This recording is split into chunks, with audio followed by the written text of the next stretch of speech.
ಇನ್ನು ಮುಂದೆ ನಿಮ್ಮ ನೆಚ್ಚಿನ ಧಾರಾವಾಹಿಗಳ ಫುಲ್ ಎಪಿಸೋಡ್ಗಳು ಸನ್ ನೆಕ್ಸ್ಟ್ ಆಪ್ನಲ್ಲಿ ಮಾತ್ರ. ನನ್ಗಿಂತ ಜಾಸ್ತಿ ದುಡ್ಡಿನ ಅವಶ್ಯಕತೆ ಅವಳಿಗೆ ಇರುತ್ತೆ. ಈ ದುಡ್ಡನ್ನ ಅವಳಿಗೆ ಕೊಡೋಣ.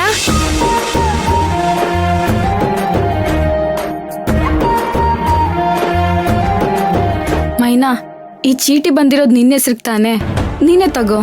ರೇವತಿ, ಚೀಟಿ ಏನ್ ಇವತ್ತೇ ಮುಗ್ದೋಗುತ್ತಾ? ನಮ್ಮ ಅಕ್ಕನ ಮದ್ವೆ ಟೈಮಲ್ಲಿ ನನ್ಗೇನಾದ್ರೂ ಅವಶ್ಯಕತೆ ಇದ್ರೆ ಇವರೆಲ್ಲ ನನ್ಗೆ ಕೊಡ್ತಾರೆ. ಈಗ ಈ ದುಡ್ಡಿನ ಅವಶ್ಯಕತೆ ನನ್ಗಿಂತ ಜಾಸ್ತಿ ನಿನ್ಗಿದೆ. ಈ ದುಡ್ಡನ್ನ ನೀನೇ ತಗೋ. ಮೈನಾ, ಹಾಗಾದ್ರೆ ಈ ದುಡ್ಡೆಲ್ಲ ಕೊಟ್ಬಿಡದ ರೇವತಿಗೆನೆ?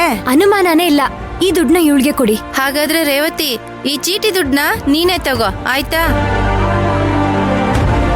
ಮೈನಾ, ನೀನೊಂಥರ ನಮ್ಗೆ ಅದೃಷ್ಟ ದೇವತೆ ಇದ್ದ ಹಾಗೆ. ಈ ಚೀಟಿ ದುಡ್ಡು ನಿಂಗೆ ಫಸ್ಟ್ ಬಂದಿರೋದಲ್ವಾ, ನೀನೇ ಅವಳಿಗೆ ಕೊಟ್ಬಿಡು. ಅವಳ ಮದ್ವೆಗೆ ತುಂಬಾ ಸಹಾಯ ಆಗುತ್ತೆ.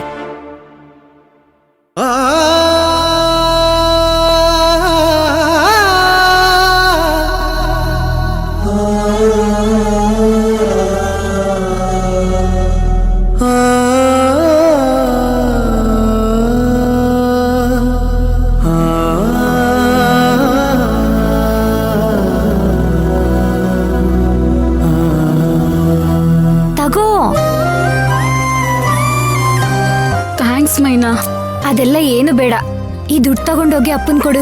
ಅವ್ರು ತುಂಬಾ ಖುಷಿ ಪಡ್ತಾರೆ. ಹೌದು, ನಮ್ ಗಾರ್ಮೆಂಟ್ಸ್ ಅಲ್ಲಿ ಎಲ್ರು ಇದೇ ತರ ಮನೆಯವ್ರ ತರ ಅನ್ಯೋನ್ಯವಾಗಿದ್ಬಿಡೋಣ. ರೇವತಿ, ನೀ ಯಾಕೋ ಬಾಳ ಸಪ್ಗ ಕಾಣಕತ್ತಿ ನೋಡ್ವಾ. ಮೈಯಾಗ ಏನಾರ ಆರಾಮಿಲ್ಲನ? ನಿನಗೇನೋ ಸಮಸ್ಯೆ ಆಗೈತಿ. ನಮ್ಮೆಲ್ಲಾರಿಂದ ಅದನ್ನ ಮುಚ್ಚಿಡಾಗತ್ತಿ. ಅದೇನಾರ ಇದ್ರೆ ಹೇಳ್ವಾ.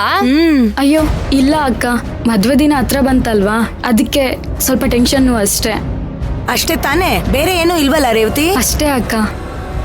ರೇವತಿ, ಲಗ್ನ ಪತ್ರಿಕೆ ಇವಾಗ್ಲೇ ಕೊಡ್ತೀಯೋ ಇಲ್ವಾ ಆಮೇಲೆ ಕೊಡ್ತೀಯೋ? ಇವಾಗ್ಲೇ ಕೊಡ್ತೀನಿ ಅಕ್ಕ. ಏ ಬ್ಯಾಡ ಬ್ಯಾಡ, ಒಟ್ಟ ಬ್ಯಾಡ. ಈಗ ನೋಡ, ಈ ಲಗ್ನ ಪತ್ರಿಕೆ ನನಗ್ ಕೊಟ್ಟತಿಕೋ, ಇವ್ರೆಲ್ರೂ ಬೇಸರ ಆಕ್ಕಾರ.